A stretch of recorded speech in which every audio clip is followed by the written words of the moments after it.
কোনো ব্যক্তি আসতেন তো তাকে প্রথমে সালাম দিতেন। কি দিতেন? সালাম। তারপরে তার সাথে মুসাফা, তার সাথে তাকে বলতেন তাকাব্বালাল্লাহু মিন্না। আজকে আমাদের সমাজে যেটা চলে প্রচারিত, আমরা দিলেই ফোন করে ঈদ মোবারক, না সালাম না কালাম। দেখা হইলে ঈদ মোবারক, ঈদ মোবারক, সালাম মুসাফা কিছু না। বাস ভাই তো ঈদ মোবারক বলেন, আফসোসের ব্যাপার। ঈদ মোবারক বলা কোনো দূষণীয় ব্যাপার না, বলা যাবে, কোনো সমস্যা নেই। সুন্নত হলো তাকাব্বালাল্লাহু মিন্না ওয়া মিনকা বলা।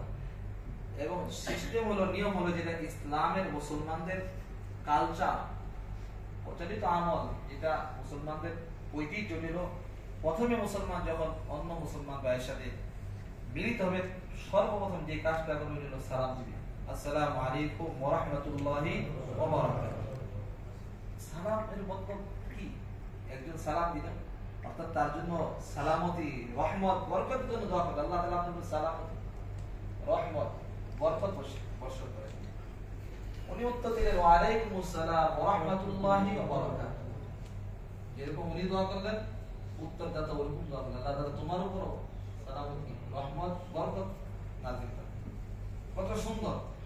এটার দ্বারা রাসূল করিম সাল্লাল্লাহু আলাইহি ওয়াসাল্লাম বলেন, একজন মুসলমান আরেকজন মুসলমানের ভিতরে মহব্বত পয়দা হয়, ভালোবাসা পয়দা হয়। সুবহানাল্লাহ।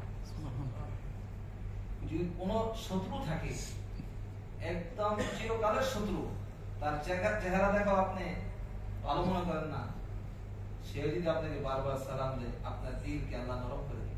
সুবহানাল্লাহ। আর আপনাদের সালামের বিনিময়ে দুশমন খতম হয়ে যাবে, মহব্বত পয়দা হবে। এটা রাসূল করিম সাল্লাল্লাহু আলাইহি ওয়াসাল্লামের কথা, হাদিস। এইজন্য কারোর সাথে শত্রুতা থাকলে, কেউ আপনার সাথে কথা বলে না, তাকে সালাম দিবেন, 100 বার সালাম দিবেন। কতদিন সেই সালামের উত্তর না নিয়ে থাকবে বলেন? কয়টা দিন সালাম দিতে থাকবেন, তাকে সালাম বারবার দিতে থাকবেন। কয়টা দিন?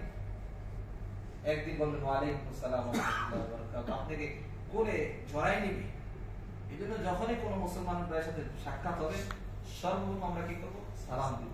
সালাম দিবেন, বিনিময়ে আল্লাহ তাআলা উভয়কে নেকি দান করবেন এবং একে অন্যের জন্য দোয়া করব।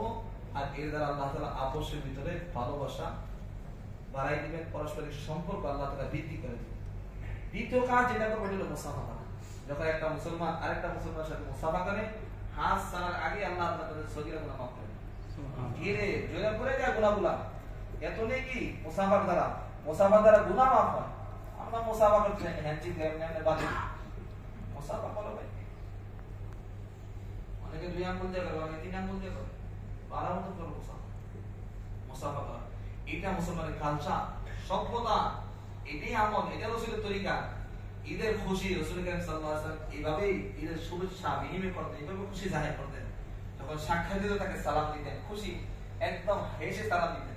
রাসূল সবসময় হাসতেন, আল্লাহু আকবার। কারোর সাথে গুসা করতেন না। তার আখলাক, তার আমল, তার সিরাত থেকে আমাদেরকে শিক্ষা নেওয়া। আখলাক ছিল আখলাক আযীমা। এজন্য সর্বপ্রথম ঈদের সিস্টেম হলো, শুভেচ্ছা বিনিময় সিস্টেম হলো, কারোর সাথে সাক্ষাৎ করবেন, সর্বপ্রথম কাজ হলো কি করা? সালাম দেওয়া। দ্বিতীয় কাজ হলো তার সাথে মুসাফা করা। তৃতীয় কাজ হলো ঈদের সময় তাকে তাকাব্বালাল্লাহু মিন্না মিনকা।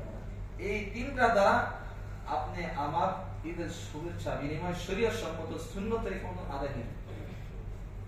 এবং করব তো ইনশাআল্লাহ। আল্লাহ আপনাকে এবং করার তৌফিক দান। আমিন। এবং সবার সাথে শুভেচ্ছা বিনিময় করব।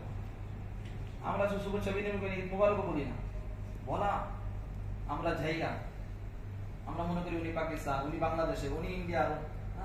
এক মুসলমান আরেক মুসলমান ভাই সবার সাথে মিশা, সবার সাথে কথা বলা, সবার সাথে মুসাফা করা, ঈদের খুশি জাহির করা। এখানে তো আত্মীয় স্বজন নাই। যদি আমাদের দেশে হইতো, যদি আমি আমাদের ঈদগাহেতে নামাজ পড়তাম, কিংবা আমাদের আমাদের এলাকার সমাজের মসজিদে নামাজ পড়তাম, তা আমি কি করতাম? সবার সাথে মিলতাম, মিলা ছাড়া আমি বাড়ি দিয়ে যেতাম না।